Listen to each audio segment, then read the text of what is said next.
We have a number of people from various industries here. I think defense is represented, pharmaceuticals is represented, medical device is represented, the Port of Long Beach is here. I want to recognize Bonnie Lowenthal, is on the Harbor Commissioner for the port.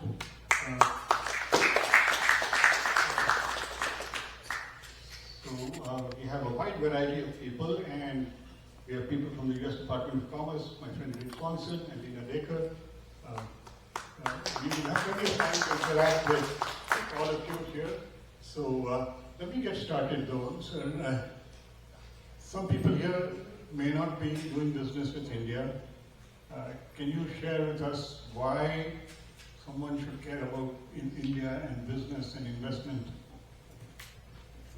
Thank you, Gunjan ji. Namaskar, namaste, good evening to everybody. This is a crowd I think knows very much about India, and I don't want to preach to a converted, as they say. But it's been a wonderful journey, I must say, for the Indo-US relations. Yes, notwithstanding the hiccups that have happened in the recent past. But as they say, it's par for course for friends.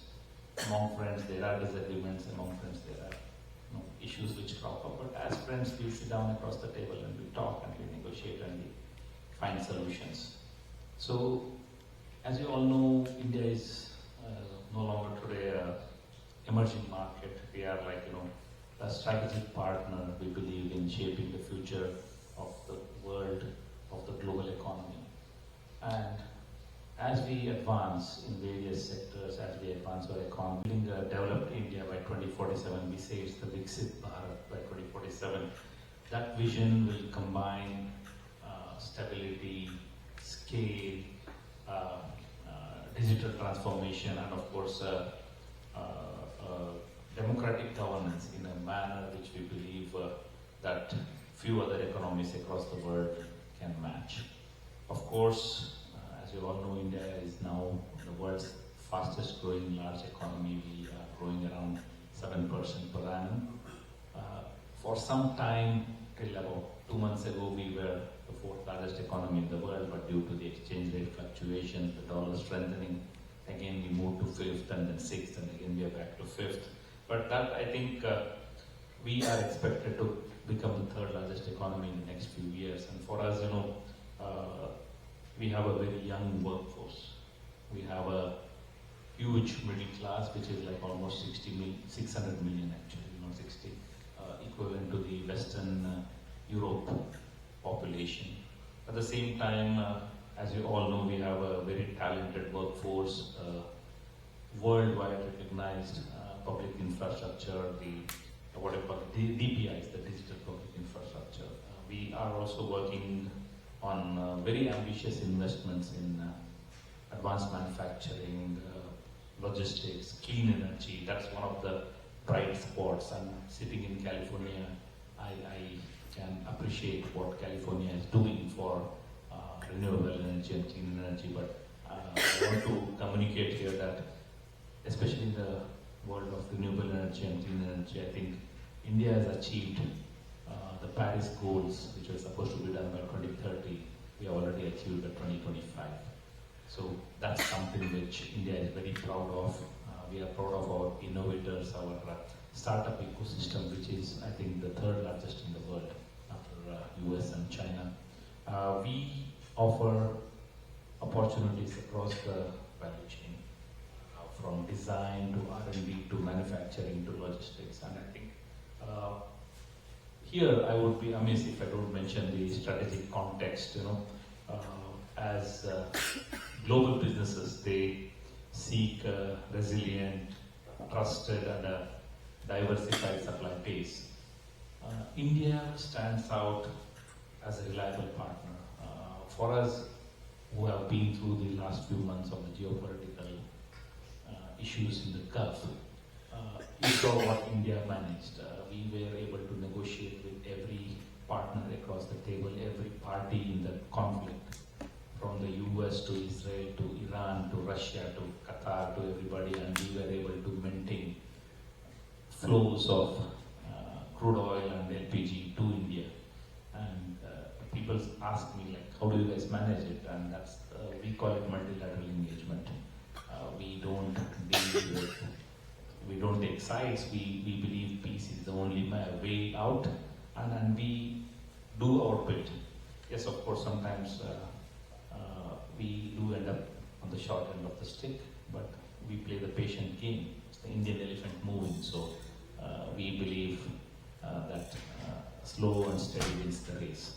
So that's what we followed through the tariff negotiations, and my friends here know what happened during that, and we are now reaching the final stage, final hurdle, and I hope that we should be able to reach and clinch the final trade agreement. But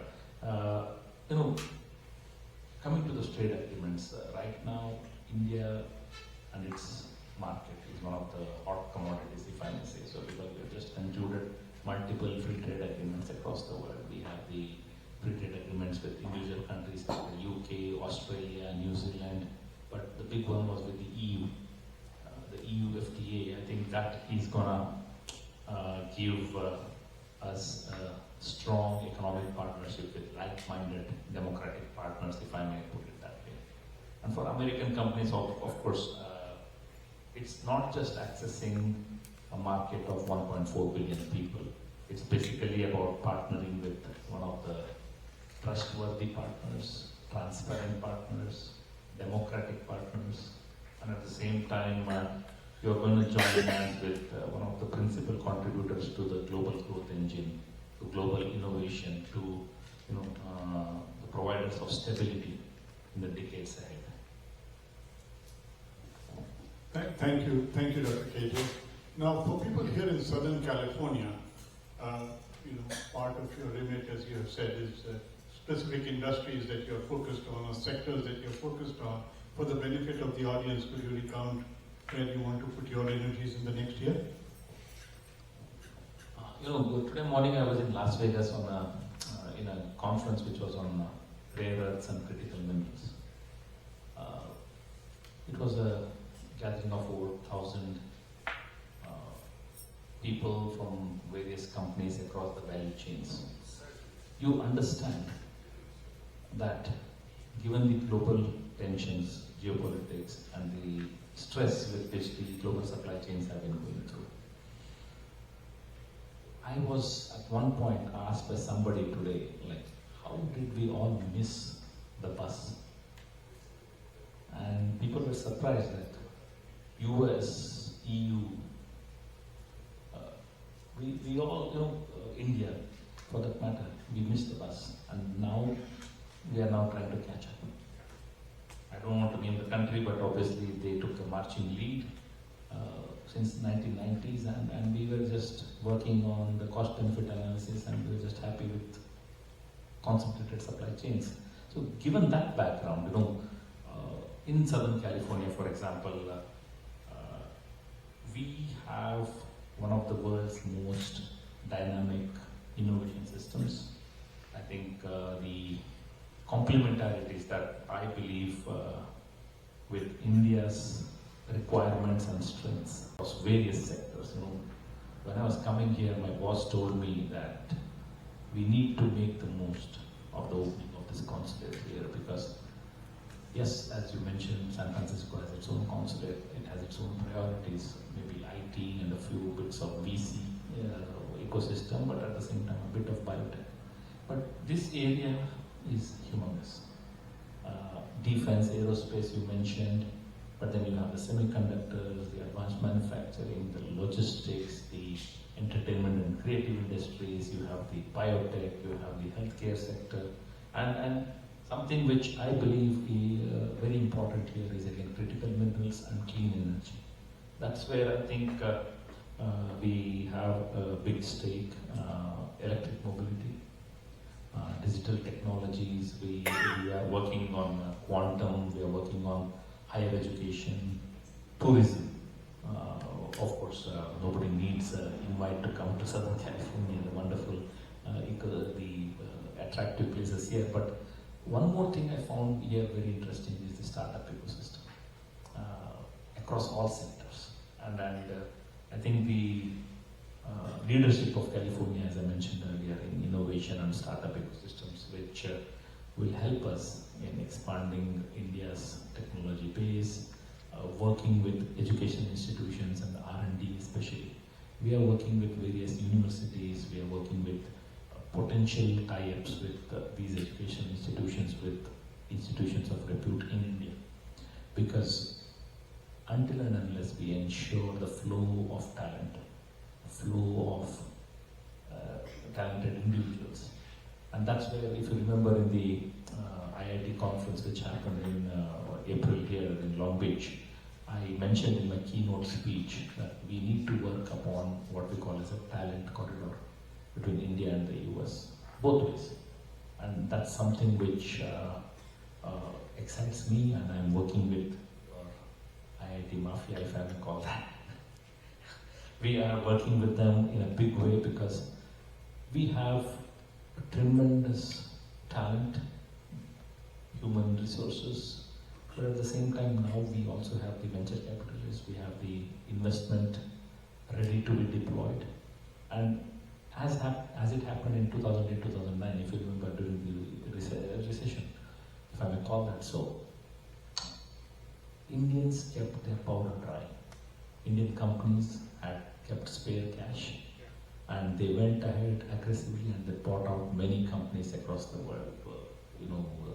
The Jaguar acquisition, or the steel companies in the UK, or across everywhere, Indians were present. And that is the sense that I'm getting right now. I get inquiries from people who want to shift their bases from the US back to India in search of investment opportunities. These are Indian people who have done well here, but at the same time, I'm seeing this excitement to get talent and technology from the US back to India. Yeah, so some of you might know that the world's largest producer of aluminum is actually an Indian company, Hindalco. They bought Novelis for about $8 billion many years ago. And here in the room, I want to identify some people with the industries you mentioned. My friend Amritt CEO, where are you? He's a senior executive at DHL, if you talk about logistics. My friend Shrikant Agarwal is a senior executive at Boeing, and then Northrop Grumman. We have, in medical devices, you're talking about innovation. One of the most innovative engineers I know in the medical device business is Prabodh Mathur. He's also a fellow IIT Kanpur graduate. Venture capital, we have Mangesh. Mangesh, where are you hiding? Is he hiding somewhere? He may have stepped outside. Oh, I see, okay. Yeah. He's a venture capitalist here in Orange County. And some of the other people who are here, you'll get to meet them as the conversation goes on. But as I said, we have a fairly diverse crowd here. So I do want to open it up to questions as soon as possible. I think Lena had a question that she said she desperately wanted to ask. So I have a question about the trade bilateral agreement. And it was announced in February, which is great. It was mentioned that there would be $500 billion to commit to that value buying from the US. Would you please share some insights on the industries involved in these contracts coming up soon? And is the ETA confirmed, finalized, or not yet? Thank you. It is still in process, the BTA, and the nitty-gritties, the commas and the full stops are still being worked out. We are expecting a visit by the leading interlocutors on both sides to visit each other's countries pretty soon. Coming to the $500 billion commitment, it was the stated aim by the statement of the leaders that we will work towards that commitment of $500 billion. And of course, we have a huge defense trade with the US. We have a committed order pipeline of over 500 aircraft with Boeing, civilian passenger aircraft. Although it's another matter that the executives of Air India were telling me the orders were placed 3 years ago, but only one aircraft has been delivered till now. So we are worried about the pace at which the deliveries happen, and only when the deliveries happen we can pay. So it's all linked to the stages of delivery. So coming back to the figure of 500 billion. We are looking at a consolidated trade, defense, aerospace, every aspect that I mentioned, and also the pharma, the services, everything. What we are expecting uptake in investment in both sides. So when you mention about bilateral trade, it's not going to be just India buying from US. It's going to be also the other way around. And we are hoping that our sectors, which have a big presence here, would be given impetus through this stated objective. And then for that, obviously, we need to lower the tariffs. So we are working on that. And you might know that the US Trade Representative, Jamieson Greer, was in India on the last 2 days and had a detailed discussion with the Commerce Minister. So hopefully things are moving forward with that. Yeah. Anybody else have a question? Don't be shy.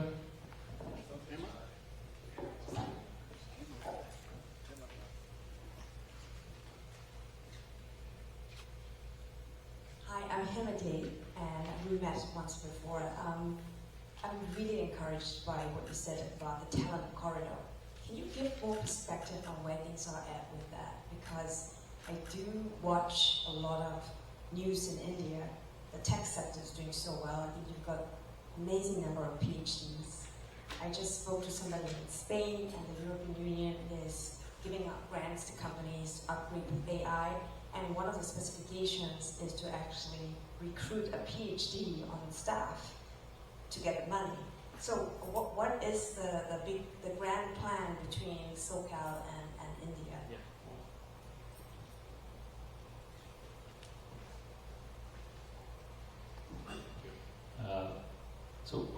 We made a proposal in April of this year to the IITians who had gathered about 1,500, 1,600 IITians from across the world. And we are working with our embassy in Washington DC and our ministry in Delhi and the IIT association on that. So what we are proposing is give them incentives, create exchange programs, fund those programs, R&D, and ensure that there is a flow of technology and flow of funds from both sides. That is some of the components. Like my proposal was about 6 pages long, but I'm just giving you a small gist of what we are working. We are just going to make a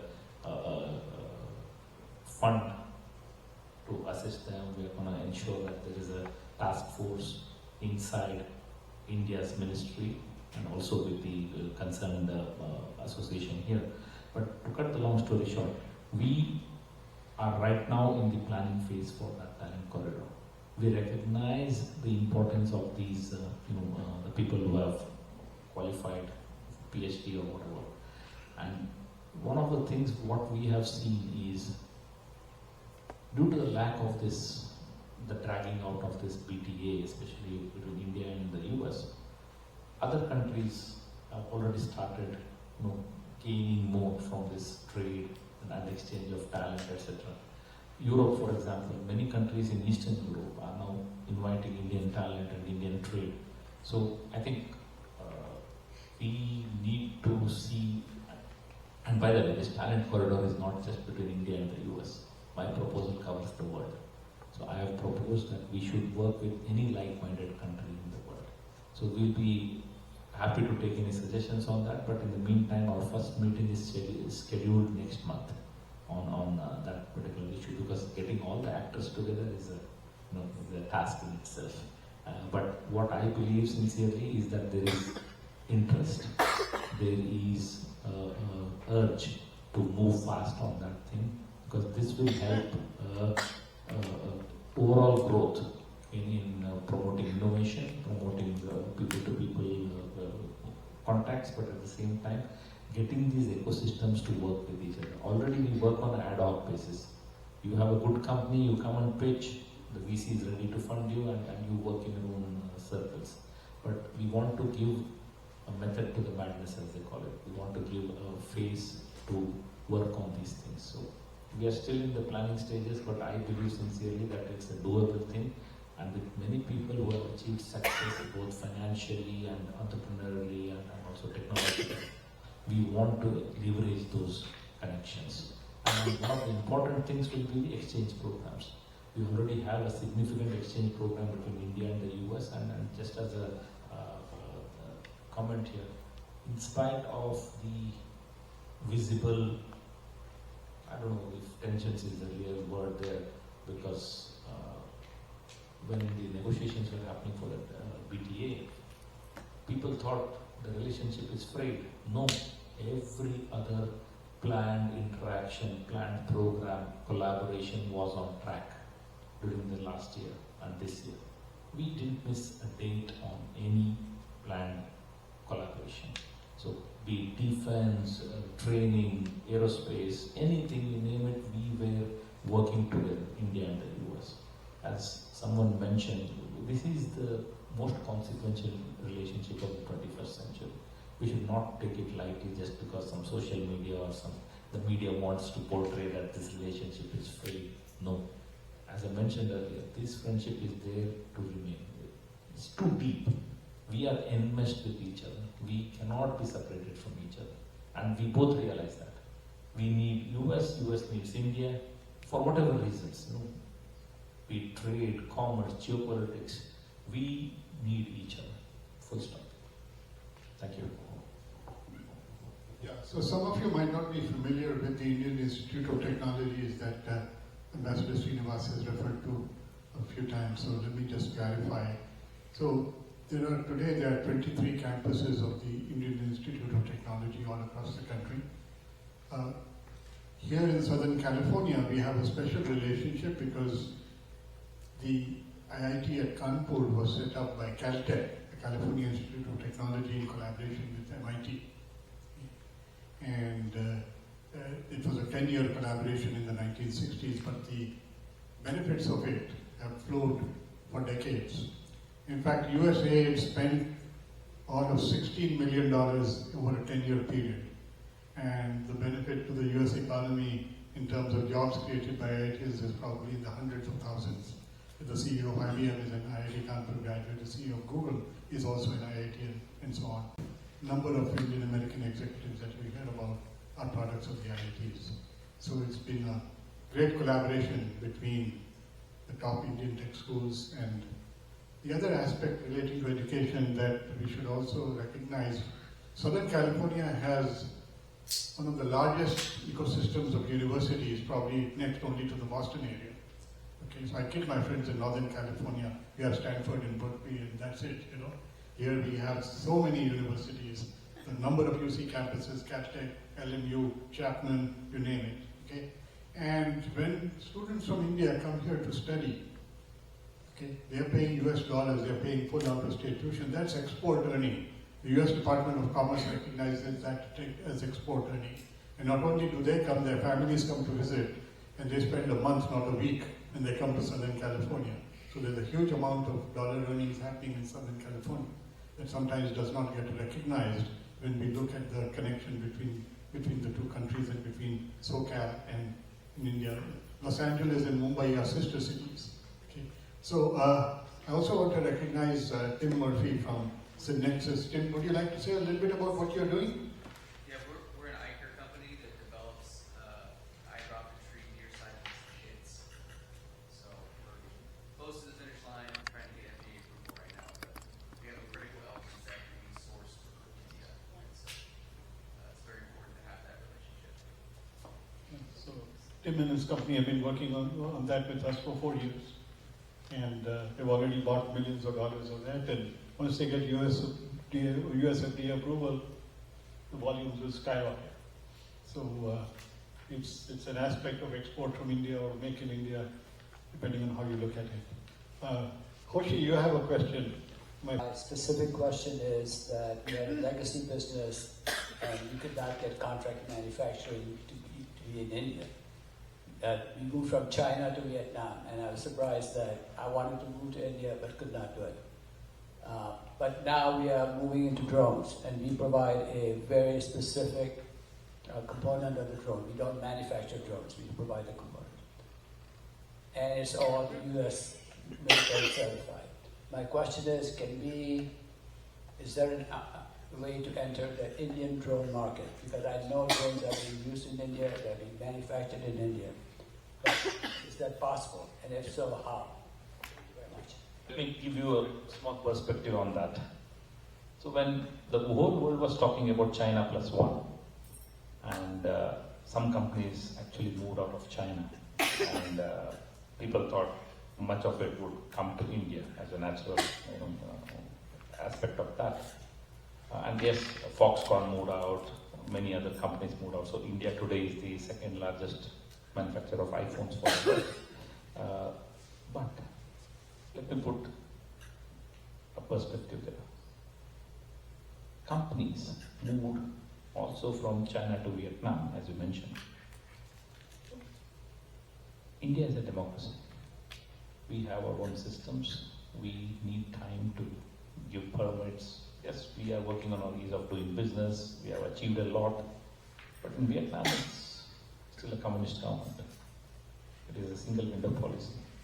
And if somebody in the top says, I have to get it done, things get done. We work like you.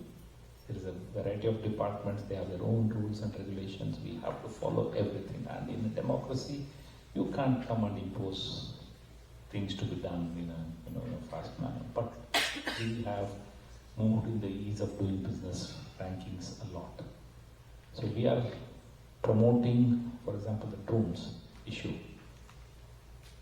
Post May 2025, when we had the clash with Pakistan, the Indian government has placed orders worth around $3 billion or $5 billion, I'm not aware. They bought out the production of the Indian domestic drone companies for the next 3 years. So that is the demand of all the drone companies. And we have good drone companies, we have good startups. I think you have a great opportunity for going to India in this. Because obviously if you manufacture a vital component, as long as it's not the foreign military sales issue, which will again get into the bureaucratic loophole, but if it's not, then there are people who would be willing to do it, provided it fits into their architecture, into their production capacity and capabilities. So I think if you need to reach out, we are here. So we'll put you in touch with the right people there. But trust me, there's a huge market, and obviously we all know with the geopolitics, drones are the future.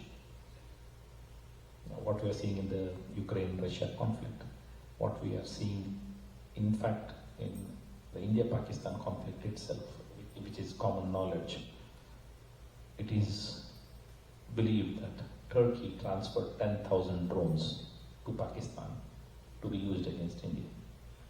And they even sent their pilots to train the Pakistanis to use it. So obviously, many of us, including US in the latest adventure in the Middle East, you would have realized that what drones can achieve at cheap cost of $10,000 each cannot be achieved by any millions of dollars of missiles. So I think they are the future. We understand that. We are now investing heavily into it. So you do have a chance to go to India. Thank you. Now, Hoshi, I would also add in terms of the speed of doing business in India, we are a consulting firm. We help people to do business in India. The speeds have really improved dramatically. We have, I can give you some examples from, Ambassador talked about renewable energy, right? So the Adani Group is building the world's largest solar farm, 108 gigawatts. It's moving at incredibly fast speeds. The entire solar farm will cover the area of the city of Chicago. And they will have excess energy, so they'll put data centers right there. They will still have excess energy, so they'll produce green hydrogen, right? This is all in the desert part of Gujarat. We've been helping a company that services data centers, and we were able to get leases done, people hired within a matter of just a couple of 3 months in Hyderabad. So it's absolutely possible now. It's not that everything has gone fast, some things do take time, but India has improved dramatically compared to 5 or 10 years ago, and it keeps getting better. It's an uneven, the states are responsible for business, trade, and manufacturing, so not every state is moving at the same pace, but there's many states that are moving very rapidly. Other questions?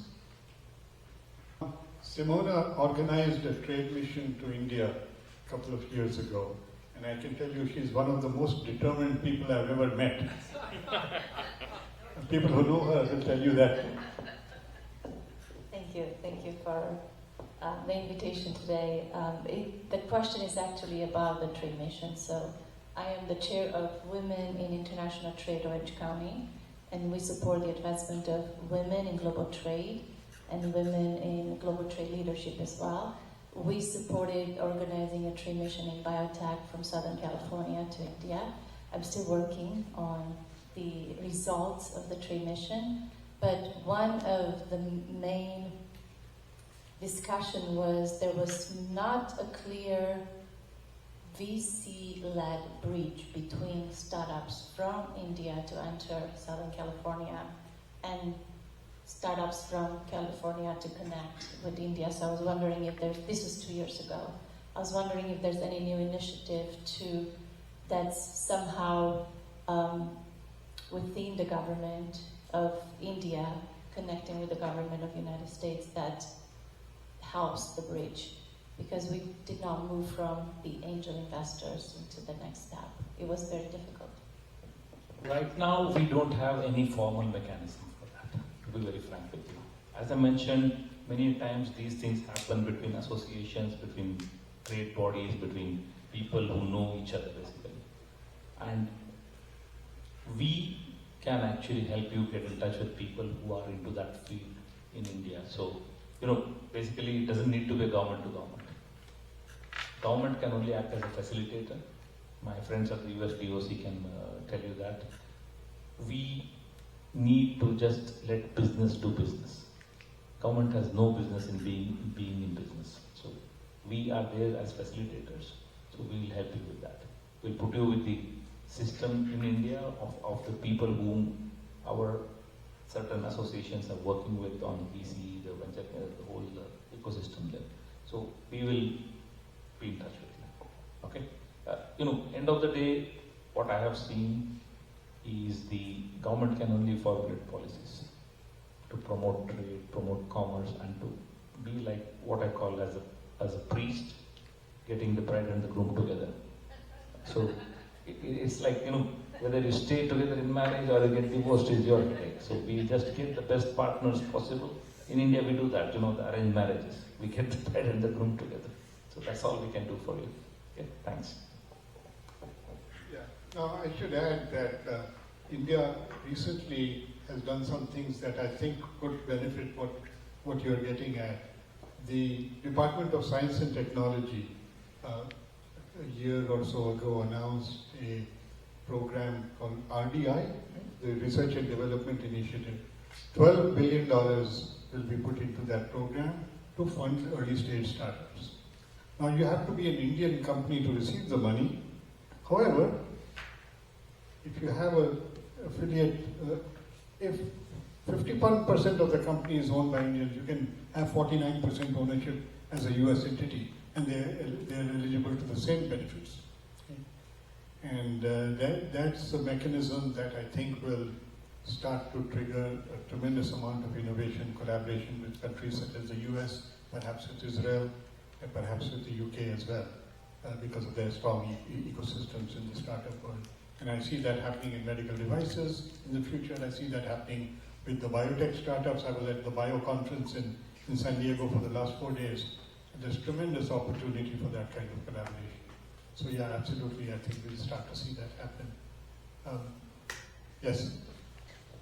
Dr. Srinivasa, thanks again for being here. Gunjan touched upon data centers. Maybe can you share some perspective on how India, with all these multi-billion-dollar investments that have been announced by hyperscalers, I'm in the line of logistics for data centers, so very interested in how India is going to be a emerging player with AI sovereignty, a lot of AI adoption, but a lot of trends that are moving business towards that market. Indian government, I believe, also announced a tax exemption through 2040 for data center establishments. So just what is your perspective? How are Indian companies positioned to play in that space? As you all know, over $48 billion has been committed by US companies, including Microsoft, Google, and Amazon, to build data centers in India. And I think Google has already started its project in India. And one of the main aspects was obviously data sovereignty. And the second was the logistics in itself. Power, the water, and the potential effects on the people.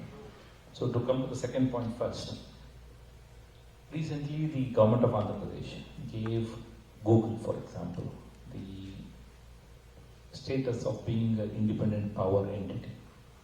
So Google can negotiate its own power purchasing agreement, build its own reactor, whatever it wants to do to get power, they're free to do that. They don't need to draw power from the grid, they don't need to be reliant on what the state provides to them. So that, to an extent, has relieved the pressure on the government and on the system. So that's one of the enabling factors, if I may call it. They are also permitted to do, say, for example, desalination plants. So in India, in the federal system, the states have a certain responsibility, the center has a certain responsibility. So in the states, the control of water supply, electricity supply is done by the states.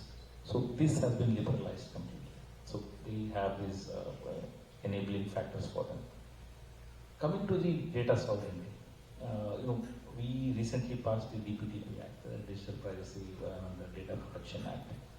Most of it is now governed through that. In fact, when the negotiations were happening for the data centers, this was one of the sticky points. Where does the data lie? So we have been able to sit down with these people and work out what data comes in from abroad. It does not belong to us, it belongs to them. But whatever is generated in India, yes, to a certain extent, the data will be in India. And with the AI, we all know where it will end, nobody knows. So I was, talking to a few people on the AI front and at the IIT conference also. I asked the CTO of ChatGPT and I asked him, when do you think we'll reach singularity? He said, what do you mean by singularity? I told him the only singularity that we read is what Hollywood has fed us. I said, what does singularity mean?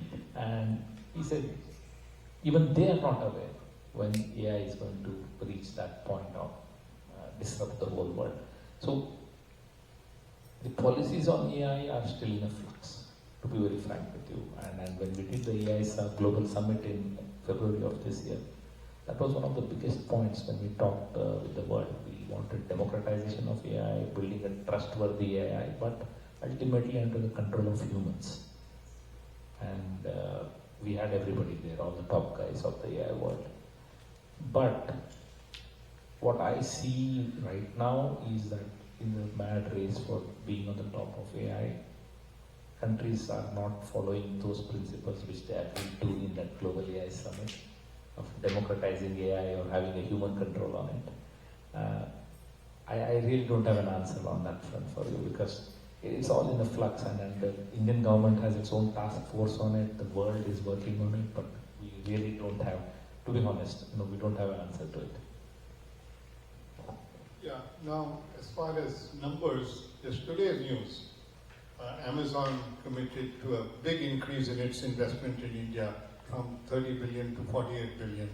And also you might have seen that Micron Technologies stock shot up because their sales went up dramatically. Well, Micron was one of the first companies to move some of their manufacturing to India. They have a location in Gujarat where total investment is about $5 billion. They got a very good deal both from the central government and the state government. My classmate actually is involved in running that plant, and I think they got more than $3 billion from India to be able to do that. but it gave that base to be able to do the assembly, test, and packaging. That's all they're doing. They're not manufacturing chips. Media has misread that. All they're doing is assembly, test, and packaging, and that alone costs $3 billion. Now, all of this is being driven by the need for data centers. Indian players are also getting into data centers in a big way. It's becoming a real estate play. Anybody who owns a large chunk of real estate is now putting up a data center instead of an office or a shopping mall. So it's quite like the Wild West anymore. Well, the last question goes to Bonnie from the Port of Long Beach. She's a harbor commissioner there.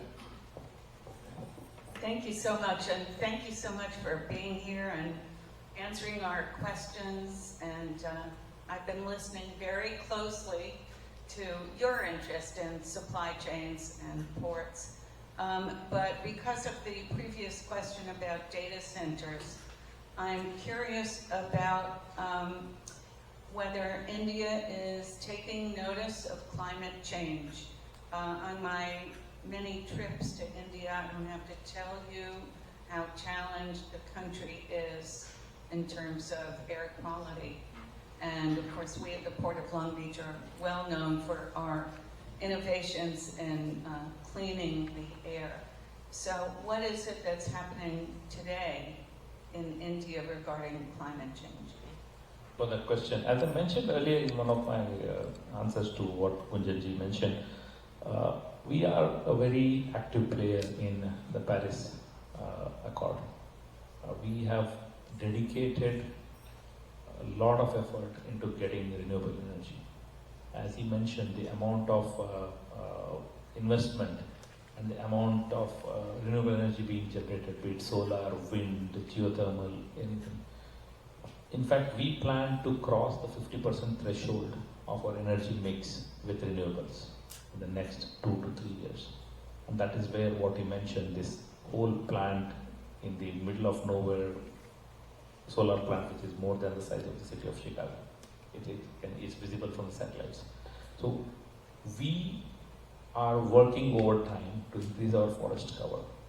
We are working overtime to try to clean our rivers. But coming back to the pollution, I know where it comes from. If we go to Delhi in the winter months, it's a problem with the smog and the pollution. So when I was in Los Angeles last October, and I said, oh my God, this is the time when Delhi would be suffering. Friends told me, if you had come to LA in the 80s, it would have been the same smog in Los Angeles. And I asked them, how did they clean it up? It obviously needed a lot of investment, a lot of technology, catalytic converters everywhere, and the effort that took place, it took some time. That is starting to work in India right now. To be very frank with you, I have been in touch with a few administrators in India, and I told them the same thing. I said, why don't we talk to cities like Los Angeles and share their expertise? Because if you can invest, why not invest in proven technologies where we can work together? And the problem of pollution in Delhi comes from a combination of factors. One, because of the geographical factors, because Delhi is like a bowl. If you remember Mexico City, similar to that. Air comes in winter and stays there, doesn't move on Delhi. And most of the burning of the crops, which again is due to various reasons, they want to clean up the fields ready for the next planting season, and they just want to dispose of the previous crops, so they burn it, and the wind pattern gets it to Delhi. But I'm not using this to justify the pollution. We all suffer. It's like not only the morbidity, but mortality, the loss of human hours, the diseases that are created in young children. It's a nightmare, to be very frank with you. So this is something which we have taken up very seriously, and we hope that we are able to make use of the technologies, the innovation ecosystem from California or wherever it is. And we need to see how much funding and finance can also be dedicated, because this can't be done only by the government. It has to be a public-private partnership on that. So, point well taken. Yes, we are working on it. But on the climate action, please be reassured. We are there in every climate accord. We are there pushing for our contribution for it. And in all the COPs, trust me, other countries have walked out, we have never walked out of that. We say we are here to work with the global south. We are here to work for the developing countries because that's where, to be very frank with you, one of the arguments which are used by the Indian government, I will be very frank with you here, we are told that you are emitting too many emissions right now. But by whom? But by the same countries who have developed over the last century, emitting 10 times India's emissions. And they have now reached a stage where they have developed and they can now preach to the world. But we all have ambitions. We also want to be developed. We also want to grow. And yes, there will be emissions, but yes, we can grow together if we are given the capacity, capability, and the technologies are shared to us. And one of the proposals in the last COP was, which was shot down by the same developed countries, was that we needed finance.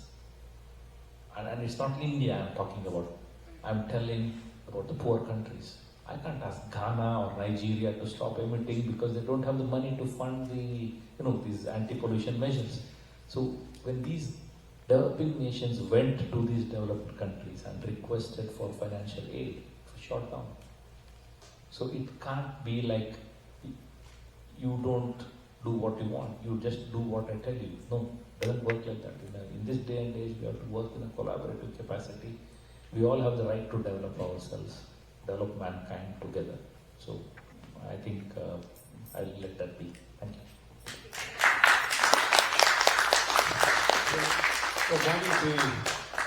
So the Iran war has actually drawn India's serious attention to accelerate many initiatives. One of it will be nuclear power, which is clean power.